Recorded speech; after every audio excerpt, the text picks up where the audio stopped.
اس گہرائی میں خوش آمدید۔ آج ہم ایک بہت ہی آپ کہہ سکتے ہیں دلچسپ موضوع پر بات کر رہے ہیں۔ یہ اٹامک ہیبٹس کتاب سے لیا گیا ہے۔ عادتوں کو پرکشش کیسے بنایا جائے، یہ رویے کی تبدیلی کا دوسرا قانون ہے۔ جی بالکل، اور یہ واقعی ایک بنیادی سوال ہے کہ آخر کیوں کوئی چیز زیادہ دلکش یا جسے کہتے ہیں پرکشش لگنے سے ہمارے رویے پر اتنا گہرا اثر پڑتا ہے۔ مطلب ہم اسے کرنے یا نہ کرنے کا فیصلہ کیسے کرتے ہیں؟ اور یہ صرف انسانی نفسیات کی بات نہیں لگتی، جیسا آپ نے کہا۔ کتاب میں تو کچھ جانوروں کی مثالیں بھی ہیں، اور دماغ میں ڈوپامین کا کردار، وہ سب۔ ہاں بالکل، اس کی جڑیں ہماری حیاتیات میں بہت گہری ہیں۔ تو ہمارا مقصد آج یہی ہے کہ یہ سمجھیں کہ یہ کشش، یہ اٹریکشن کام کیسے کرتی ہے، اور پھر اہم بات یہ کہ ہم اسے اچھی عادتیں بنانے کے لیے کیسے استعمال کر سکتے ہیں۔ تو وہ جانوروں والی مثالوں سے شروع کریں؟ جی ضرور، وہ ٹمبرجن والی تحقیق بہت دلچسپ ہے۔ ہاں، 1940 کی دہائی میں وہ ڈچ سائنسدان نیکو ٹنبرجن، جنہیں بعد میں نوبل انعام بھی ملا، انہوں نے سمندری بگلوں پر، وہ ہیرنگلز جو ہوتی ہیں، ان پر تحقیق کی۔ جی، یہ سرمئی اور سفید پرندے جو ساحلوں پر اکثر دیکھتے ہیں۔ جی، انہوں نے نوٹ کیا کہ جو بالغ بگلے ہوتے ہیں ان کی چونچ پر ایک چھوٹا سا سرخ نقطہ ہوتا ہے۔ اچھا۔ اور جو نئے چوزے نکلتے ہیں انڈوں سے، وہ جب بھوکے ہوتے ہیں تو اسی سرخ نقطے پر ٹھونک مارتے ہیں، مطلب کھانا مانگتے ہیں۔ ٹھیک ہے۔ تو ٹنبرجن نے یہاں کیا کیا؟ انہوں نے ایک قدم آگے بڑھایا۔ انہوں نے گتے کی کچھ آپ کہیں نکلی چونچیں بنائیں، صرف سر جسم نہیں تھا۔ صرف چونچ والا حصہ؟ جی، اور جب والدین پرندے کہیں گئے ہوئے تھے تو انہوں نے یہ نکلی چونچیں گھونسلے میں چوزوں کو دکھائیں۔ اور چوزوں نے کیا کیا؟ حیرت کی بات یہ تھی کہ چوزوں نے ان نکلی گتے کی چونچوں پر بھی ٹھونگ مارنا شروع کر دیا، صرف اس سرخ نقطے کی وجہ سے۔ کمال ہے، مطلب وہ سرخ نقطہ ہی اصل محرک تھا۔ بالکل، لیکن بات یہیں ختم نہیں ہوئی۔ ٹنبرجن نے پھر نوٹ کیا کہ اگر وہ سرخ نقطہ تھوڑا بڑا بنا دیں تو چوزے اور بھی تیزی سے اور زیادہ جوش سے ٹھونگ مارتے تھے۔ اچھا۔ اور پھر انہوں نے انتہا کر دی، ایک ایسی نکلی چونچ بنائی جس پر ایک نہیں 3 بڑے بڑے سرخ نقطے تھے۔ 3 نقطے؟ پھر کیا ہوا؟ جب وہ چونچ گھونسلے میں رکھی تو چوزے تو جیسے پاگل ہو گئے۔ وہ اس پر اتنی شدت سے ٹھونگے مار رہے تھے کہ اتنی شدت سے تو شاید اصلی چونچ پر بھی نہیں مارتے ہوں گے۔ یہ تو واقعی حیران کن ہے، یعنی حقیقت کی ایک بڑھا چڑھا کر پیش کی گئی شکل، ایک زیادہ اٹریکٹیو ورژن، اس نے زیادہ طاقتور رد عمل پیدا کیا۔ جی، اسی کو سائنسدان کہتے ہیں سپر نارمل سٹیمیولائی، مطلب معمول سے زیادہ پرکشش محرک۔ یہ حقیقت کا ایک ایسا ورژن ہوتا ہے جو ہماری بنیادی جبلتوں کو، ہماری انسٹنکٹس کو اصل چیز سے بھی زیادہ بھڑکا دیتا ہے۔ اس کی کوئی اور مثال بھی ہے؟ ہاں، کتاب میں ایک اور مثال ہے، گرے لیگ گوس کی، وہ بطخ جو زمین پر گھونسلہ بناتی ہے۔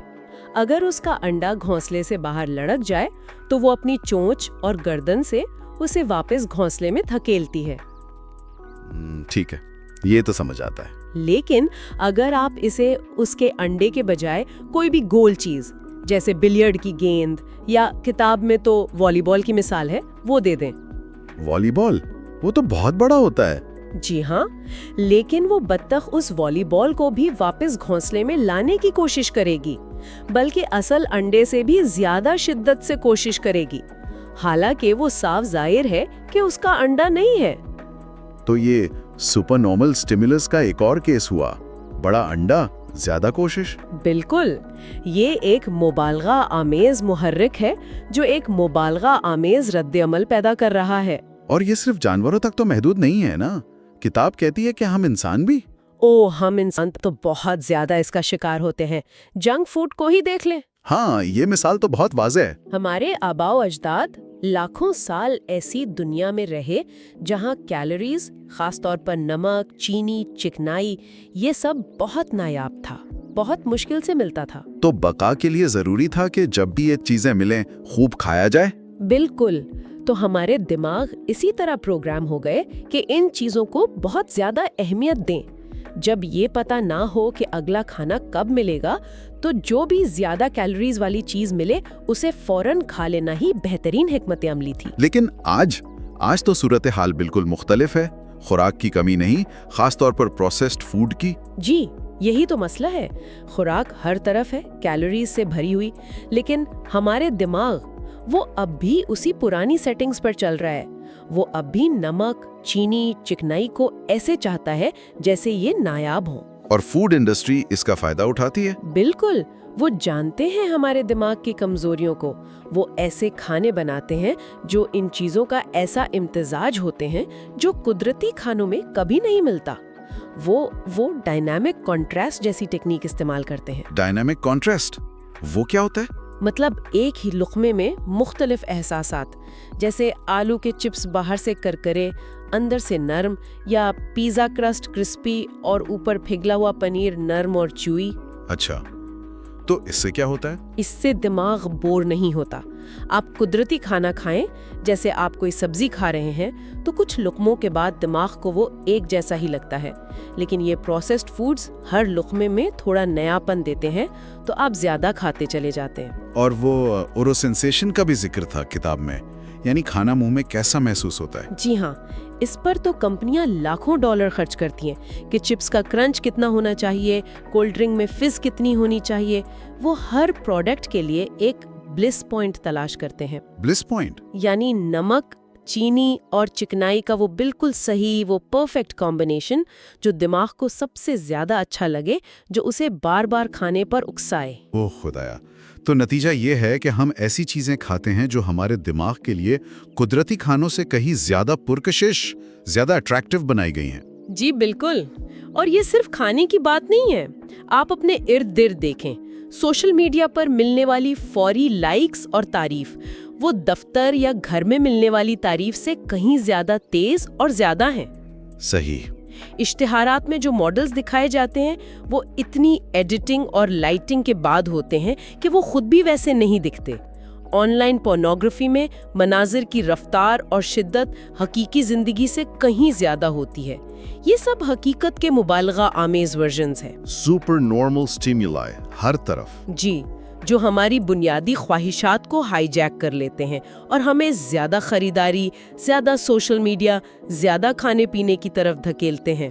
تو بنیادی نقطہ اب تک یہ ہے کہ کوئی چیز جتنی زیادہ پرکشش ہوگی، اتنا ہی زیادہ امکان ہے کہ وہ ہماری عادت بن جائے۔ یہ بہت پاورفل اصول ہے۔ بالکل۔ لیکن اب سوال یہ ہے کہ دماغ کے اندر ایسا کیا ہوتا ہے؟ وہ کون سا میکانزم ہے جو اس کشش کو اتنا مضبوط بناتا ہے؟ یہاں پر ڈوپامین کا کردار آتا ہے۔ ڈوپامین یہ ایک نیورو ٹرانسمیٹر ہے، دماغ میں ایک کیمیکل میسنجر۔ ہاں، اس کا نام تو سنا ہے۔ کہتے ہیں یہ خوشی سے متعلق ہے۔ پہلے یہی سمجھا جاتا تھا کہ یہ صرف لذت یا پلیجر کا کیمیکل ہے، لیکن اب سائنسدان جانتے ہیں کہ یہ بہت سے کام کرتا ہے۔ موٹیویشن، سیکھنا، یادداشت، یہاں تک کہ سزا اور نفرت میں بھی اس کا کردار ہے۔ لیکن عادتوں کے حوالے سے اس کا کیا کردار ہے؟ عادتوں کے حوالے سے اس کا تعلق خواہش، کریونگ اور توقع، اینٹیسپیشن سے بہت گہرا ہے۔ وہ 1950 کی دہائی والے تجربے یاد ہیں، جیمز اولز اور پیٹر ملنر والے؟ ہاں، چوہوں والے تجربات۔ انہوں نے کیا کیا تھا؟ انہوں نے چوہوں کے دماغ کے ان حصوں کو جہاں سے ڈوپامین نکلتا ہے، انہیں ایک طرح سے بلاک کر دیا۔ اچھا، پھر؟ نتیجہ بڑا ڈراماٹک تھا۔ چوہوں نے جینے کی ہر خواہش کھو دی، مطلب وہ نہ کھاتے تھے، نہ پیتے تھے، نہ کسی اور چیز میں دلچسپی لیتے تھے۔ کچھ ہی دنوں میں پیاس سے مر گئے۔ اوہ! لیکن دلچسپ بات یہ تھی، بعد کے تجربات میں سائنسدانوں نے ان ڈوپامین سے محروم چوہوں کے منہ میں چینی کے قطرے ٹپکائے۔ ہاں؟ تو ان چوہوں کے چہروں پر خوشی نظر آئی۔ وہ اس میٹھے ذائقے کو پسند کر رہے تھے۔ مطلب پسند کرنے کی صلاحیت باقی تھی، لیکن چونکہ ڈوپامین نہیں تھا، اس لیے وہ خود سے اسے حاصل کرنے کے خواہش یا چاہت نہیں رکھتے تھے۔ واہ! یعنی ڈوپامین کے بغیر پسند تو ہے مگر چاہت نہیں؟ بالکل، خواہش مر گئی تو عمل بھی رک گیا، اور خواہش کے بغیر کوئی ایکشن نہیں ہوتا۔ اور جب انہوں نے اس کا الٹ کیا، مطلب دماغ میں ڈوپامین زیادہ کر دیا، تو چوہے بالکل جنونی ہو گئے۔ ایک تجربے میں چوہوں کو ایک لیور دبانے پر ڈوپامین کا ایک جھٹکا ملتا تھا۔ تھوڑی ہی دیر میں ان میں اتنی شدید خواہش پیدا ہو گئی کہ وہ 1 گھنٹے میں 800 بار وہ لیور دبانے لگے۔ 800 بار!